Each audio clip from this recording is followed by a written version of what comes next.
What I've noticed with people, it doesn't matter whether you're making $100,000 a year or $20,000 a year. The mindset is still the same. I don't have respect for money and what money can do for me, as opposed to me, what I'm doing with the money.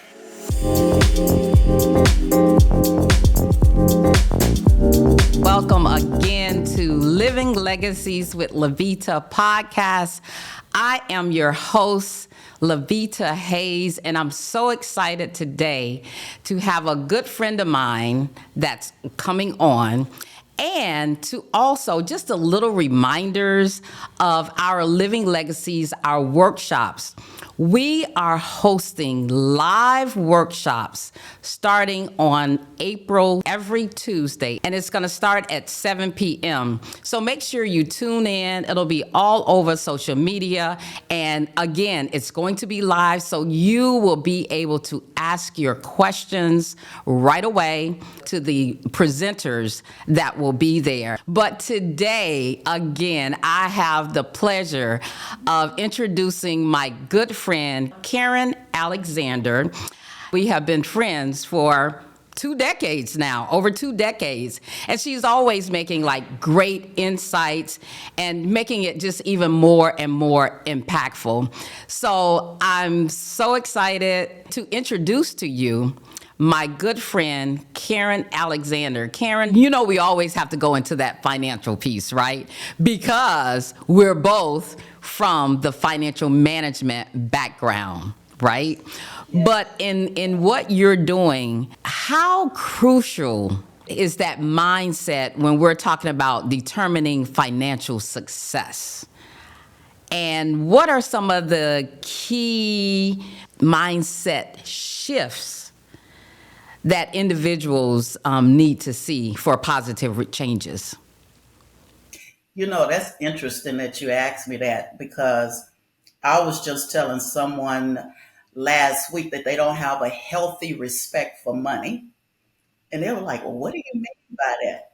I say, you don't respect money enough for me. And what I've realized, because another business that I own and operate is called One Way Enterprises. And this is where I consciously work with business owners as well as individuals to map a financial plan for success. Because what I've noticed with people, it doesn't matter whether you're making $100,000 a year or $20,000 a year. The mindset is still the same. I don't have respect for money and what money can do for me, as opposed to me, what I'm doing with the money, because there's a difference. I need to make my money work for me instead of me abusing my money. And so, what I have to do is have them to shift how they look at money, shift into being a visionary about not what today holds, but what do you want to see tomorrow to look like? Because yesterday has a view, right now has a particular view, but what do you want that view to look like in the future? Do you have plans to retire? And what do you want your retirement to look like? Would you like to travel during retirement? What life insurance do you have in place? Oh my gosh, I don't know if it's the Louisiana area or what it is. I've run across so many people that don't have life insurance. And what I've learned is because they don't have a vision for the future. They don't see themselves living till they're in their 60s, their 70s, or their 80s, and then planning for success, planning to either do something that you personally enjoy, such as travel, or what you and I are doing, or helping other people, but they don't have a vision for that. And I've been helping people to sit down and believe that I'm going to make it to those years. And as such, that's the first mindset shift. They have to believe that life is going to exist for them in the future years. And then also not be locked into what people say you're supposed to have.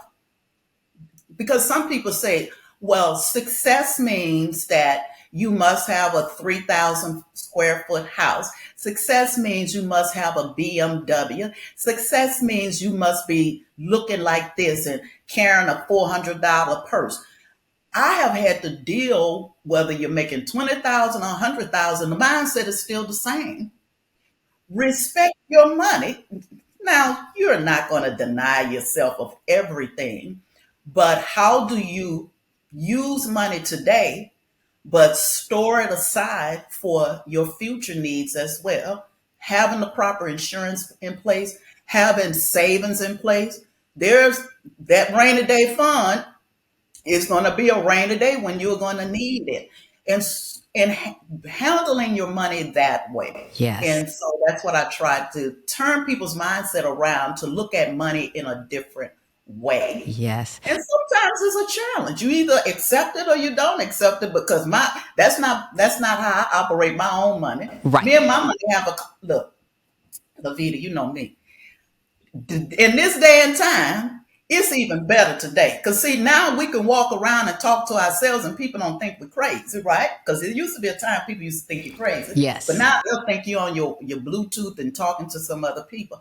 I will actually have a board meeting. I'll call a board meeting with me, myself, and I. I'll call Karren to the meeting. I'll call myself by my middle name and say, Ramona, you need to attend the meeting and don't show up late because you're watching TV. I'll call Miss Alexander to the meeting. I'll remember my maiden name and call Miss Young to the meeting. Everybody have to come to the meeting because we need to talk about the fact that you spent money on something that you don't need. It has showed up on your porch.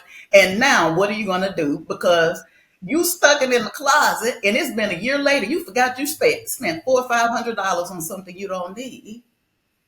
And I have to remind myself that we're not going to disrespect our money. Mm-hmm. We work too hard. Yeah, I love that. I love that what you're talking about is have a board meeting with self. Because self is number one. You know, me, myself, and I, and all those aliases that I even have, I got some aliases. So, with all of them, and having that wonderful mindset, that shift in mindset. And the other thing that you talked about also was when we talk about proper protection. And I know, you know how passionate I am about making sure that we have proper protection because, as you know, and we've talked about it, your brother was the first death claim that I had to sign off on. And that shows how important you understood for not only yourself, but your entire family that they were taken care of. And I hate to say this, my brother had the type of mindset that I'm going to live for today. So when I die, that's up to you all on how you're going to handle my services, whether you're going to put me in a casket, whether you're going to cremate me. And I'm like, this dude must be crazy. And I told him in front of my mom, I said, don't ask me for any money. You better leave him. You better leave him with the coroner or something. I said, because see, I can't buy into that mindset. And a lot of people function like that. And I think it's selfish not to have the proper protection in place so that the family doesn't have the burden of having to establish a GoFundMe. I'm like, that's insane. You shouldn't leave the family in that position where they're stressed and overworked. They have to deal with the stress, the financial stress of having a proper burial of proper services for you while at the same time grieving. Let me grieve and knowing that the proper protection is in place. And that's what helped us with my youngest brother. Unexpectedly passed away, but at least we had the protection in place for him. Right. And again, for everyone that's listening, that is so important that you make sure that you have that in place and changing. And it's just like you said, also changing that mindset, because it's that when we're talking about money, so many people have that, what we call scarcity mindset when it comes to finances. And you touched on that quite a bit when, talking about scarcity mindset as opposed to an abundant mindset. Mm-hmm. Right. Oh, gosh, I cover that in my mindset makeover session as well, because, again, just working with people, over the years, especially when I locked into helping people with their finances, is when you have a scarcity mindset, to me, it means that you lack vision. As I've already stated, you lack vision for what the future will hold. Here's one thing that's guaranteed. Now people will say taxes and death are guaranteed. No, taxes can be avoided if you're pretty slick and There you go. savvy with it. Yeah, so that's not necessarily guaranteed, but what absolutely is guaranteed is death. And so when you don't have a vision for the future, and death is a future thing that will manifest itself at some point in time. So when you don't have a vision for the future, what I found in people is that they start to operate in fear. Hmm. They operate with a lot of anxiety.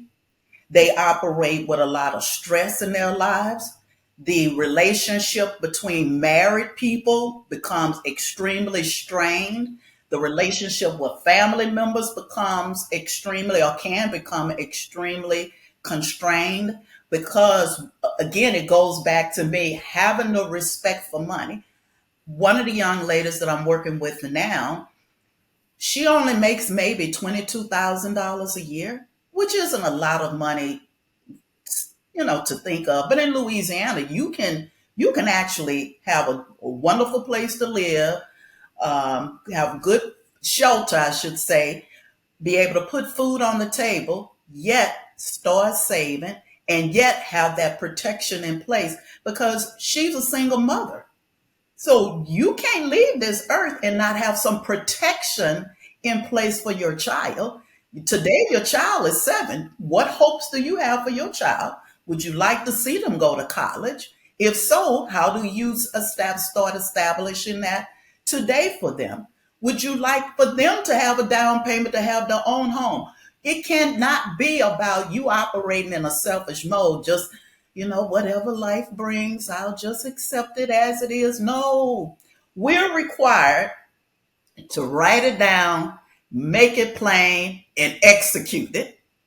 That's what the word tells me. That's one of my favorite words in my favorite book. It says, write the vision down and make it plain, so that even when people pass you up to see it, they'll know what you're all about. I'm not all about being stuck on stupid. Stupid. Well, I couldn't think of a better word to say. Shame on me.